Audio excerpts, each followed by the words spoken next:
I needed something to hold on to that was more than just my parents. Because if you're lying in an ICU at 2 in the morning, it was in those moments where I could really call on Christ and where Christ became very personal to me. If I find myself not believing in God at all, what happens when that anchor goes away? How do I reckon with chronic illness when the thing that was keeping me sane disappears? Scrolling through YouTube, doing research, and now the algorithm knows you're asking questions, so it's showing you all these videos, and you go, maybe this person has the silver bullet that kills my faith. And that just never ends, because there's always another video, there's always another objection.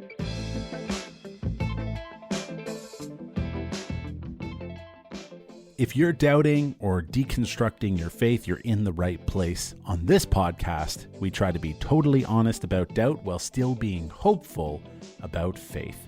Doubters are welcome here. In this episode, I talk with my friend Simeon. Simeon is someone who just found Doubters Welcome on YouTube, reached out, and after getting to know him a little bit, I thought his story would be incredible for the podcast. He talks a lot about emotional doubt.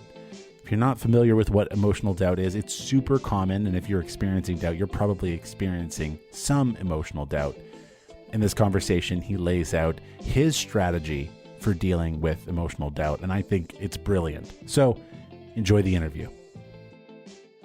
I am living in South Africa. I recently received my bachelor's in theology from the South African Theological Seminary, and alongside being born in a Christian home, I was specifically born to a Christian artist. And so, I was surrounded from a very early age with various kinds of Christian art, both as an expression of faith, but also very much as an expression of worship. And alongside that was always some form of contemporary Christian music or worship music. I think it was Gordon Fee, the theologian Gordon Fee, who kind of dropped the idea in my head of for the modern age, I think Christian music features a lot like catechism in some ways. And I think a lot of what I learned about faith in the early years of my development as a tiny human, but also as a Christian, was from the music that was playing in the house and the music that played on the car on the way to school and that kind of thing. So, yeah. I don't know if I knew that one of your parents was an artist. That's actually, that's really interesting. Yeah. Is that your mother or your father? Yes, my mom. Yeah. Okay. And what's her medium? She's somewhat eclectic in that she has tried a lot of different things over the years, but her mainstay is oil painting. That's kind of like her first love. I don't think I would be as creative a person were it not for the creativity that I was kind of born into. So I want to follow up on what you said about music and it having a formative effect. Are you kind of saying, in a way, music is a form of liturgy? Like you're saying that we kind of just learn some of the beliefs we hold about faith we get just from the music that we listen to, I guess Christian or otherwise. Yeah, because that was definitely my experience as a young kid listening to Christian music in our home. And particularly as somebody who was kind of wrestling with forms of chronic illness almost from birth. There was a point where, in my early preteens, I needed something to hold on to that was more than just my parents. Because, if you're lying in an ICU at 2 in the morning and you're kind of just staring at the ceiling, and I would turn the TV screen, the hospital TV screen, to the local radio station because it was the only way for me to see what time it was, oddly enough. And just to see when visiting hours started and when the sun would rise. And you're kind of just waiting for time to pass. It was in those moments where I could really call on Christ and where Christ became very personal to me beyond just being raised in a Christian home. But it was through the music that I would have on my my little iPod Nano or whatever it was back in the day, just clinging to these words. And music, I also think, is a way of bypassing a lot of our walls and get to certain parts of our brains thinking, I think, about the things that we're hearing in a way that just reading or hearing it spoken to probably doesn't always get to. Can you tell me more about what that experience in the moments of chronic illness where you're feeling alone in the middle of the night? You kind of said something about like in those moments needing to rely on something other than your parents who just weren't physically present. Yeah. And so crying out to Christ in a different way. Can you tell me more about that experience and what that was like? It's weird. Like I feel like somewhere along the line I kind of lost touch with some of the emotions that I felt in those moments. But if I think back, it was a lot of like not necessarily needing to make sense of what was happening. I only remember like having the why me conversation like once or twice. That wasn't really ever something that crossed my mind too often. It was more just like, okay, Lord, this is where I am. This is the world that I'm living in right now. I'm told you are not only above it in a transcendent sense that you are big enough to overcome this with me and for me, but you're also more present than I can even understand. So I kind of need comfort. I need just to know that you're holding on to me and that it's going to be okay. The particular songs that I had with me at the time, and I can't even remember what many of them were, but they kind of communicated those truths of presence and faithfulness and goodness that I could kind of cling to. I definitely also experienced some form of like presence in an experiential kind of way, but it was also a lot of just like reminding myself of certain truths in the midst of those moments. Because I think with chronic illness, like sometimes your vision gets kind of like taken up by what's right in front of you, like pain or discomfort or whatever it is. And so you kind of can't see past what you're experiencing. And so it was almost like I just needed somebody to tell me that beyond what I'm experiencing, there's kind of light at the end of the tunnel and it's going to be okay. And even if it's not okay, it's still okay, type of thing. It sounds a little bit as though these songs were able to just provide a bigger perspective. Yeah. The way that the kind of tradition that I grew up in, I grew up very charismatic. A lot of that tradition would use the language of kind of like shifting your gaze. And I don't think it's specific to that tradition. I think it's just the language that was often used in those kinds of moments. It was kind of like a getting your eyes off of the problem kind of thing and fixing on God. It sounds like you had a really beautiful and nurturing environment in which to explore faith in your young life. So then it may have felt particularly jarring to suddenly have doubts be poking up through the soil as well. So, where did those doubts come from and what did they look like?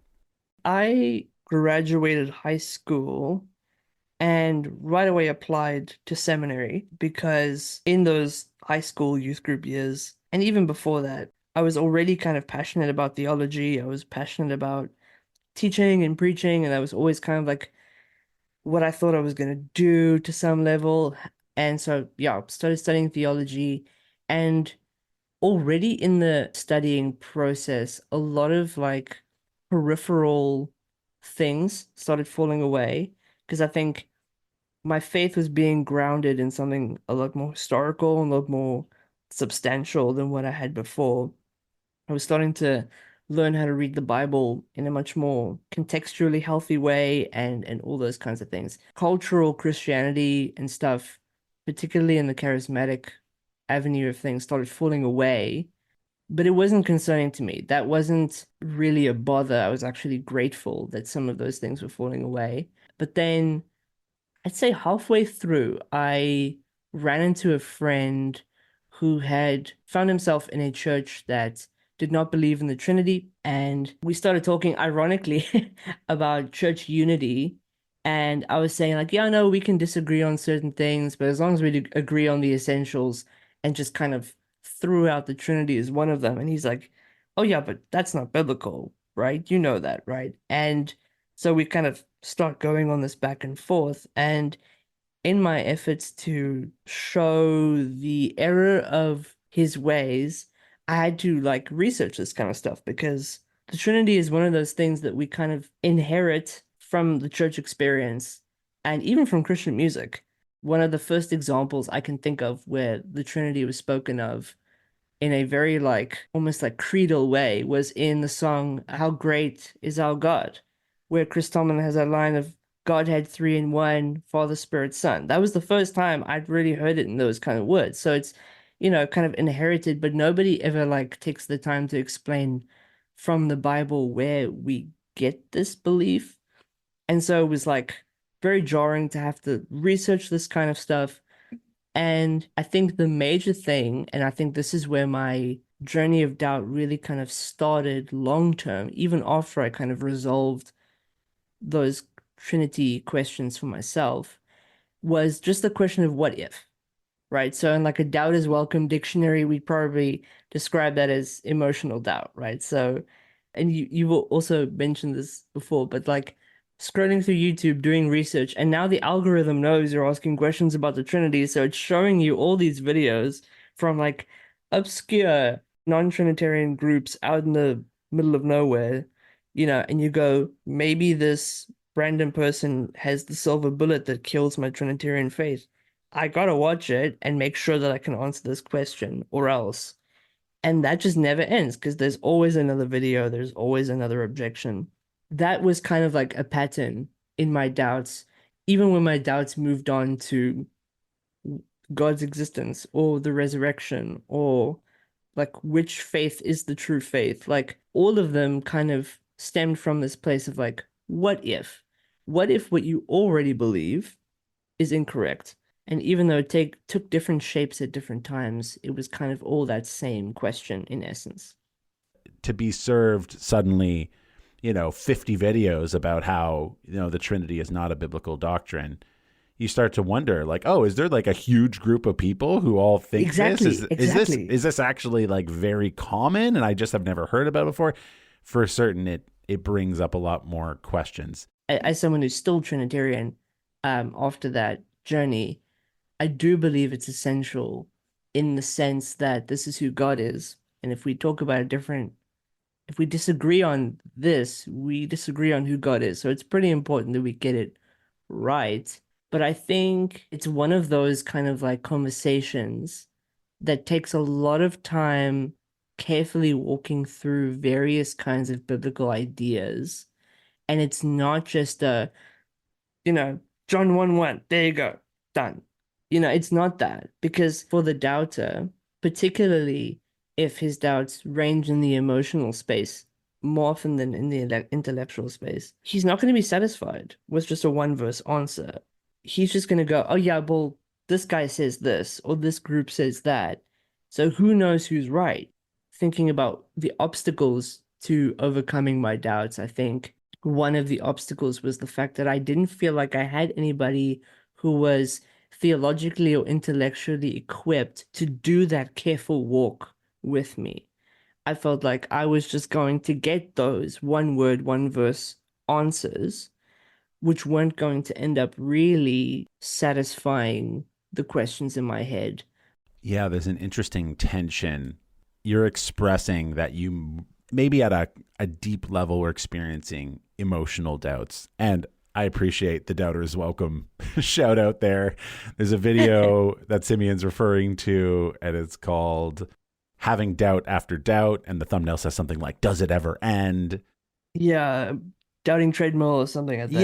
Yeah. That emotional doubt is like a doubt treadmill where it's like you have a question and it seems like really big and scary. You research a bunch and then you find an answer that feels pretty good. And then it's immediately replaced by something else. And then that what if kind of pattern continues and you're just kind of running at a state of anxiety. Yeah. Because all it takes for something to freak you out and kind of get you in a spiral is just someone making a claim that conflicts with what you already believe. I think emotional doubt's super common, so it's helpful to pull that apart for just people to see for a second. But then in your story, what I heard you express is that you had that, but you also needed something a little more substantial than someone throwing a Bible verse at you. The YouTube videos that are defending the Trinity are, an hour long, and so are the ones tearing it down. Exactly. So there's a lot of content out there. So maybe this Trinity question is an interesting case study. How did you go about diving into something intellectual, which was important to you, but also spoke to that emotional doubt you were experiencing. Looking back on my journey thus far with doubt, I think it was a contained enough question. Because like if I compare it to questions that I've had about like with which faith is the true faith, that's a very big question. That involves being an expert on like every religion, in order to answer that in a comprehensive way. But the Trinity is like, well, if you and the non-Trinitarian both believe that God exists and that Jesus Christ is Lord and that the Bible is true, that's a lot to work with already. So, okay, let's go from there and kind of just studying scripture and working through argument after argument after argument and reading various books and at some point kind of just getting to a place of like, okay, I need professional help and reaching out to the guys at Talk About Doubts, which is another ministry that works with doubters and overcoming doubts and stuff. And I spoke to, oddly enough, someone who worked at my seminary who was partners with Talk About Doubts, and we had a good conversation. He recommended some books and stuff like that. And one of the books he recommended was particularly helpful in doing exactly that, kind of holding your hand and walking you through the verses. I think there was a point where I kind of just decided I'm good now. There are questions that the non-Trinitarian side is failing to answer. I feel like there's a gap here.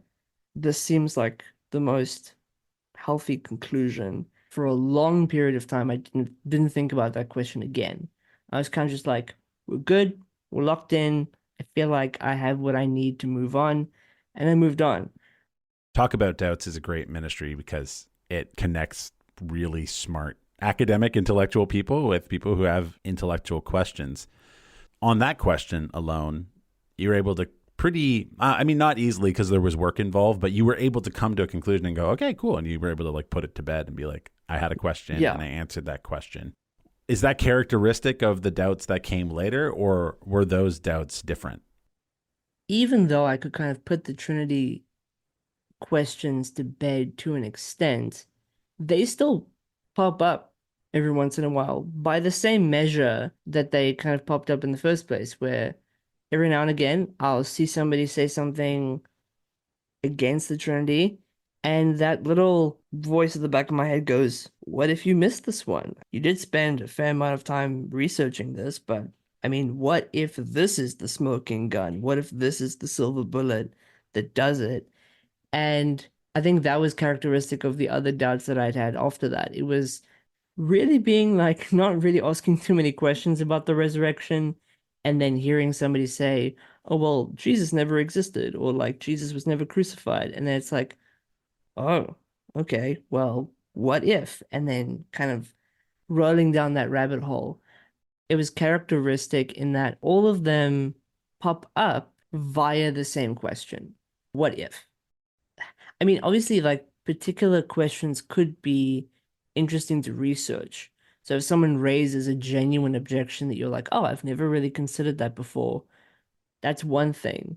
But I think the added component is that like 99.99% certainty, if certainty is the right word, and then that 0.1% that you still need, that's the one that gets the wheel turning. It's like, oh, but what if, you know? Yeah, and in your retelling of it, you seem pretty calm. But were these questions about were these questions a lot more disturbing than your cool demeanor is letting on right now? Like questioning the resurrection? Like basically what I'm asking is, even if you have some evidence, were those what ifs really disruptive, or were they just like, oh no, I need to kind of solidify this a little more? All of them pretty consistently were existentially terrifying because it's just like um there's different layers to it because there was the social layer, right, which I think a lot of people who doubt experience. If your social environment is very much tied to the Christian faith, disrupting that hits very close to home. There's a layer that's like, okay, I'm gonna have to tell my parents this. I'm gonna have to tell my friends this. I am a musician, I play drums. How can I play drums at church Sunday after Sunday? and take part in these songs, but then like deep down, I don't believe this, right? So it was those kind of like fears that if I find myself not believing this anymore, what happens to my social environment? But it was also existential in that if I find myself not believing in God at all, what does the world look like without this like existential anchor holding me down? What happens when that anchor goes away? How do I reckon with chronic illness when the thing that was keeping me sane disappears?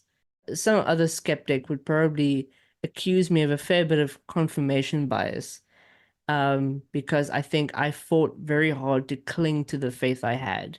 In those first couple months wrestling with this Trinity question, there was a part of me that was like, okay, I want to preserve my Trinitarianism because I don't want to have to change anything. But it was also like, I'm looking at non-Trinitarian Christianity, and that's not beautiful to me. Like, I don't see the same beauty in that version of the faith that I see in this version of the faith. Or like the question of whether God exists. I don't see the world without God as beautiful as the world with God. There is something precious about this faith that I want to preserve, not just for social reasons, but also because I do find this beautiful. I do love Christ, and I do want to keep him in my life for his own sake, not just for what he affords me by extension. So I think that was like also in a measure an obstacle to really asking those questions, because a lot of times it was just easier to say, I'm not gonna deal with it because I don't want to change anything. I don't want to lose anything. I feel like you're experiencing the tension of a modern Western culture because I do think it is fair to go, I think that this is beautiful. And I think that the world like makes sense when it's good and true and beautiful. Like a Christian worldview is that all those things touch each other and they all influence each other. So like beauty, Yeah. actually, the existence of beauty can be formulated as an argument for the existence of God. So Western modernism will say like beauty is not a source of knowledge, and so it doesn't matter what you find beautiful. I think that there is something there to say, no, not only do I think this is true, I think this is beautiful. And in a sense, that does fortify our beliefs sometimes. Yes. But I also suspect that in your own head, you probably think, well, I can't just wrap my entire worldview around what I think is beautiful. Yeah. So how did you also integrate something more than just going, well, I think the Trinity is beautiful. I think the existence of God is beautiful. How did you come to something that gave you a little more stability and peace? A frequent experience at times for me while at church, especially during the time of singing, I find myself finding it difficult to sing certain songs and say certain things just because my brain goes, well, you're singing this, what if it's not true? You don't have enough certainty to sing this, is kind of the argument that my brain goes. There's a line from a song by a group named Mission House, and the song, I believe, is called Bet All I Have. But there's a line in the song that says something to the effect of, what kind of a fool would find real love and just give it up, like flippantly? And I've had this train of thought over time as well, where I thought about this idea of like confirmation bias and this idea of like clinging to something that may or may not be true simply because you want to cling to it, whether you find it beautiful, advantageous, or whatever. But it's like you're confirming your own faith just because you're too scared to face the truth, kind of thing. The idea of preserving your faith for something more than just what's true, it shouldn't be shrugged off. And faith as a precious thing shouldn't just be shrugged off unless there's really good reason for it. And I was kind of sitting in church going, you know what? I'm a Christian, and until somebody gives me a very good reason, I'm clinging to Christ. I believe that there is something beautiful about Christ. And there's a great deal of beauty in the majesty of Christ. If you just read Revelation 4 and 5, even when I was doubting the divinity of Christ, I would read Revelation 5 and go, how is he not divine if this is who he is? And kind of just going, okay, well, I already see Christ as beautiful. I already see the gospel as beautiful. Until somebody gives me a very good reason, not to trust him, I'm gonna trust him because what if is not a good enough reason. In terms of like finding peace, I haven't found the kind of peace that I think my brain wants, but I think I found a way to tell my brain to shut up, at least for 5 minutes. It's like, and not to say that I don't think there are good reasons, historical good arguments for Christianity. I do think that among all the options available, Christianity does seem like the most cohesive to reality, the most historically significant, the least amount of like plot holes, if I can put it like that. I'm not saying that I'm just like blindly trusting in Christ because I think he's cool. I do think there's good historical arguments, but even if someone comes up to me in the form of a YouTube video or just like on the street and says, "You haven't considered this historical argument," I go, "Cool.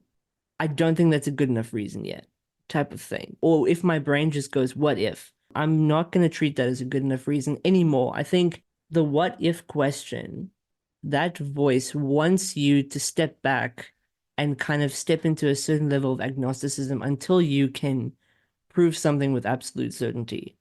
It wants you to let go of Christ or let go of what it is you're holding on to until you can cling back to it with absolute certainty. And I think the place I've reached is like, no, I don't need absolute certainty to keep holding on. I'm not just looking for reasons to cling to him. I'm looking for good enough reasons to let go. I think that's really valuable. I appreciate how you formulated that. You're not saying, I like Jesus, Jesus is beautiful, so don't entertain legitimate intellectual challenges to our faith.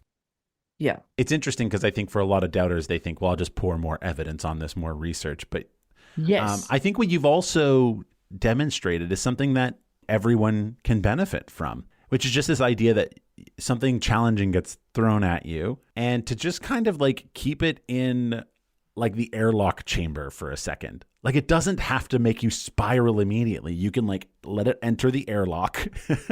There's a challenging question there. Maybe that question could even destroy my faith. I don't have to let it do that yet. I can like take a Yes. look at it in this airlock zone and go like, like, is this worth really considering? And then I'm not feeling anxious yet because I'm still like almost considering it before I consider it. And then you might go, Yes. it's actually not, it's not good enough. It's not challenging enough. And there's intellectual arguments and it doesn't do away with my experience or all these things. And then you can go, okay, no. Then you've assessed it without going into a total tailspin. But then what you also can do is go, oof, this is big enough that I actually need to look at this. And then it's like, and then it like comes out of the airlock into your heart a little bit. And then you actually have a time of wrestling with it, with Yes. Christ and going, I don't Yes. know, what do I do with this? And then you do your wrestling. And I think maybe to bring some balance to this conversation is it's not just like, let it into the airlock, go, nope, not good enough, let it go. There might be things that Christ says, let this in. We need to deal with this together. Yeah. You mentioned like just throwing apologetics on it. I think that's the way that doubt gets spoken about. I think part of the reason why I stumbled on Doubt is Welcome in the first place was because I was looking for voices that talked about doubt, not just for the answer's sake, but dealt with this phenomenon from a social point of view, or from a psychological point of view, or just a human emotional point of view. Just like somebody who understands that this is not just a matter of apologetics. I've spent a lot of time in youth ministry, and you have this paradigm of like, I need to pump these kids full of apologetics so that when they go to high school or when they go to university, they don't get in the classroom and then he is like this atheist professor. It's just like machine gunning all these things at him, and you want him to have all the answers right when he needs it. And sure, there's validity to that too.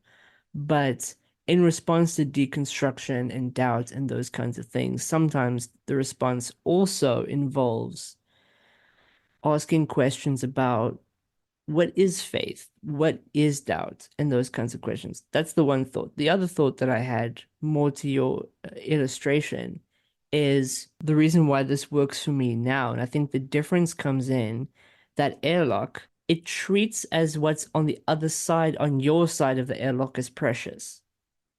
Like if you treat the faith you have now with a great deal of respect and saying, I'm not going to treat this flippantly. I'm not just going to flip this over at the first sign of trouble. Because if you think the reason why spaceships have airlocks is so that not just anything can come waltzing right in, it's so that there is a kind of time to just depressurize and even clean the air before it walks in. So I think that's the difference. I think sometimes you listen to skeptics on the other side of the Christian conversation, and you get this kind of like perspective of truth over everything, no matter the cost. And I think it's just having a certain level of like slowness. The other thing my mom is great at, apart from being a great artist, is she's kind of like great at understanding how our nervous systems work. And your nervous system gets freaked out when there's danger, and your brain shuts down and it's not able to process information accurately.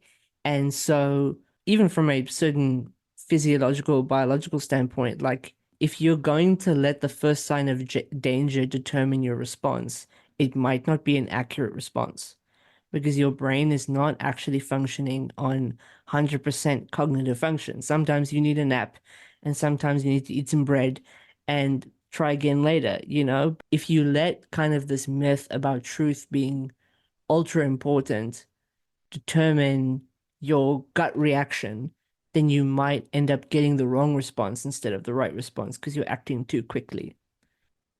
Yeah, I really appreciate that addition. Actually, you saying kind of the airlock is to protect something precious. I really like that addition to the illustration.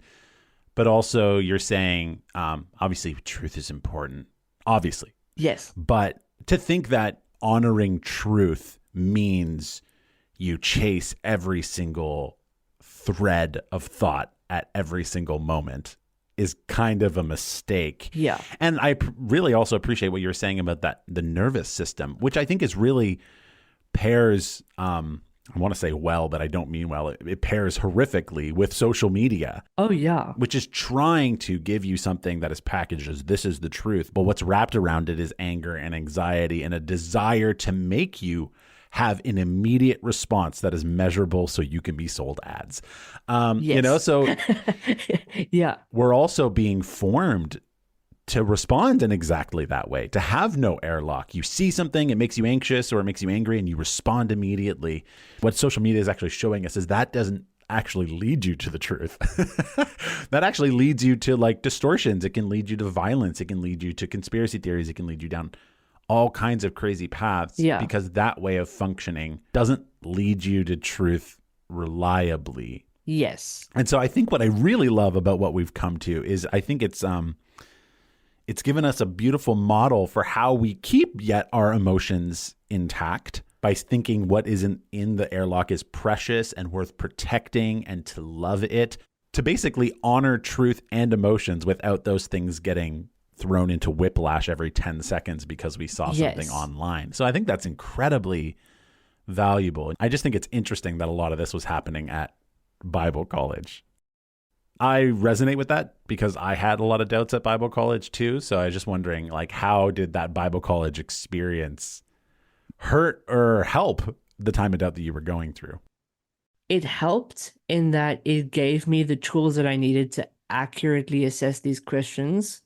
And it gave me context for certain conversations. Like I think sometimes people get thrown into like these deep debates about like the resurrection and stuff like that, and they have no idea what the scholarly landscape is like. They just go, oh, there's a doctor in front of that guy's name, so he must know what he's talking about. But a academically robust seminary experience gave me an idea of who the voices were in the conversation and gave me the analytical and exegetical and scholarly tools that I needed to kind of parse out these conversations in a way that was actually not just like listening to guys on TikTok telling me what to believe kind of thing. And I think the only way that it was missing is the same way that I think apologetics in general is missing, in that there wasn't really a conversation about the nature of doubt and the nature of faith. Anytime I spoke to people at seminary about doubt experiences, the response was largely apologetic. In their defense, I don't think I've fully understood the nature of doubt until very recently. So I think if I'd understood the question better, I might have been able to phrase my questions better. And who knows, maybe they would have been able to help had I had the better questions to ask. Because I was asking apologetic questions, so I got apologetic answers. So seminary was a help in that it gave me a lot of the tools that I needed to take on the journey carefully without getting bombarded by scholarship that I didn't know what I was dealing with. You've brought up well, this is the second time now you've brought up kind of the nature of faith and doubt. You probably have a valuable insight there. Like, what insights about the nature of faith and doubt did you come to that you felt actually helped you navigate faith and doubt? I think I realized at a certain point that faith was much less of a religious concept and much more of just like a human experience concept. In that I always use the illustration of a chair or getting on an airplane, where it's like you don't have absolute certainty that the chair you're sitting on isn't going to break out from underneath you, or that the plane you get on isn't going to crash, because planes crash sometimes and chairs break. So you have no absolute certainty that those things aren't going to happen, but you have likely have good reason to trust that it won't. The kind of just relationship to certainty, I think, shifted a lot, where it was like I didn't need absolute certainty in order for me to have faith. That it wasn't either or, right? It wasn't like a leap in the dark on the one side where you have no evidence, but you're just jumping anyway. But it also wasn't the other side where it's like you need the absolute certainty in order to take the leap. And so I feel like my understanding of doubt, I think I've gotten to a place where it just feels a lot more human. A few years ago, I still would have had a certain amount of sympathy with the deconstruction movement, but I think I would have still looked at it with a bit of like a tilted head and a squinted eye and be like, you guys are trying to change Christianity into your own image. You have ulterior motives, you know? Whereas now I kind of just understand that it's a very human experience to question things, and it's a very human experience to want certainty and realizing that there is no such thing, at least from a human point of view. I think that there is certainty with God. I think he's pretty certain about things. But as for us here on Earth, with muddy feet and peanut brains, we don't have access to certainty. And so I feel like there's just a little bit of pressure that's been lifted off.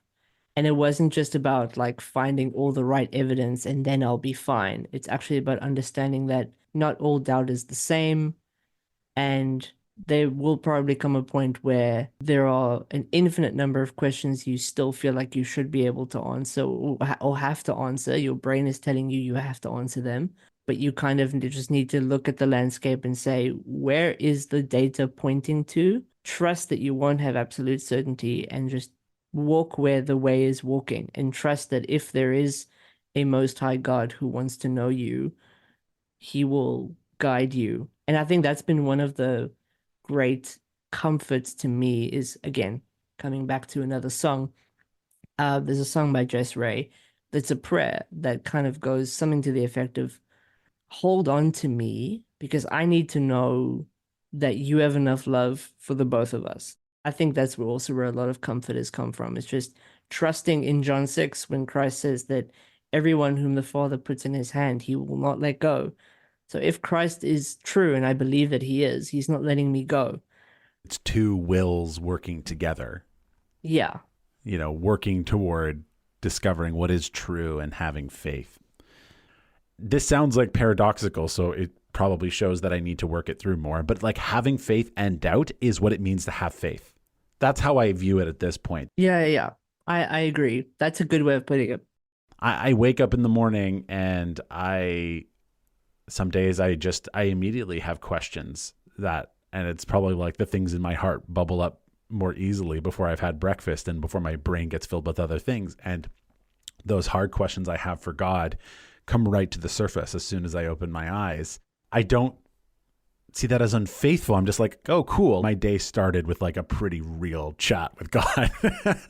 And that feels like a very faithful way of starting my day rather than waking up, not having those questions, hopping on my phone and eating my cereal. And my day didn't start with like a doubtful encounter with God, but it also maybe didn't start with God at all. That's what it means to be a follower of Christ in this life. Yes, that's a better way of putting it, I guess. Yeah.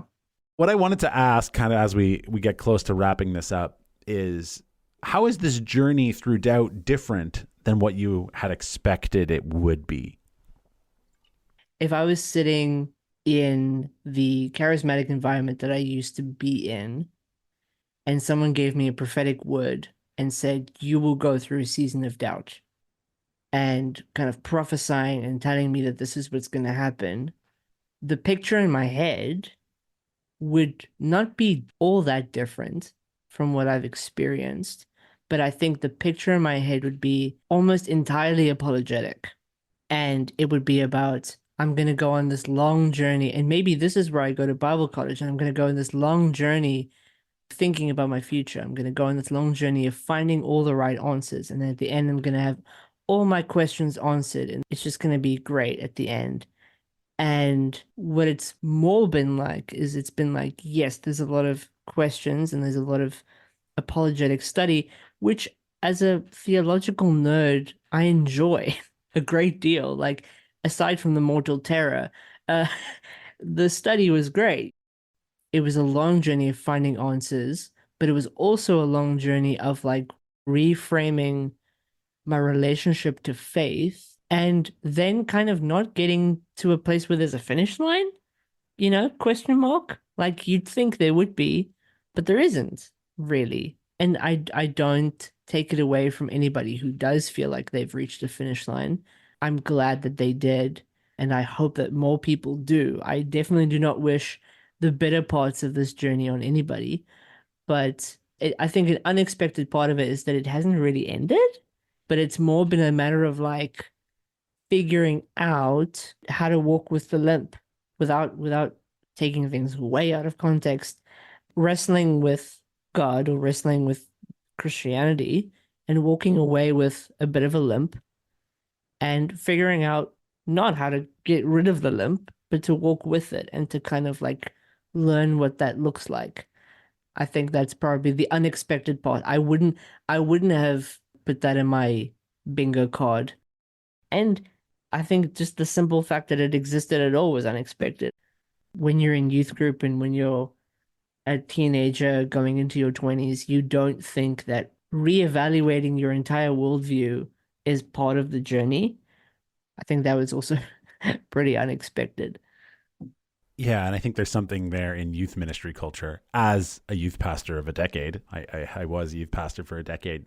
There's a narrative in which we want to get young people to a place where they're not going to question their faith as an adult.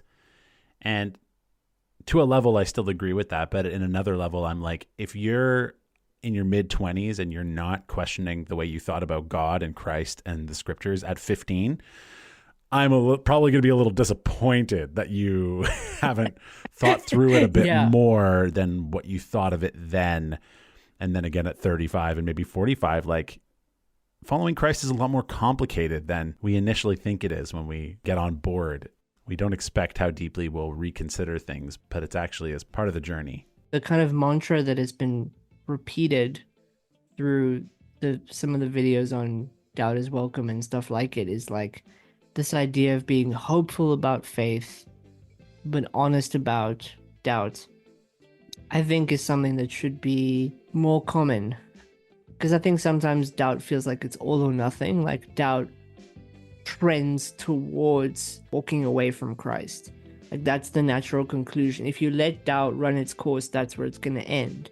But being in this place where you have a hopeful faith, you're looking to Christ, you are walking the doubt journey in a healthy way, and you're not dismissing it, you're just letting it kind of be where it needs to be.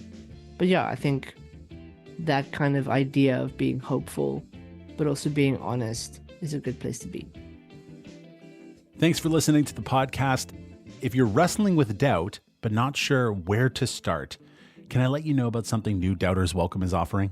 It's called 30 Days of Encouragement for Journeys of Doubt. When my doubts about Christianity became so undeniable that I finally chose to address them, things actually got harder because I felt like I was wandering in the dark. I wanted to address the fear and isolation and confusion caused by doubt, and I wanted to find stability, support, and clarity for the pilgrimage ahead. I knew all of those things would be essential for a healthy journey through doubt. So, how do we learn to journey well? There are reminders scattered about, like remembering to pray honestly while doubting and using the faith we have even when it's weak. There are insights like learning how to identify helpful mentors and address the questions at the core of our doubts.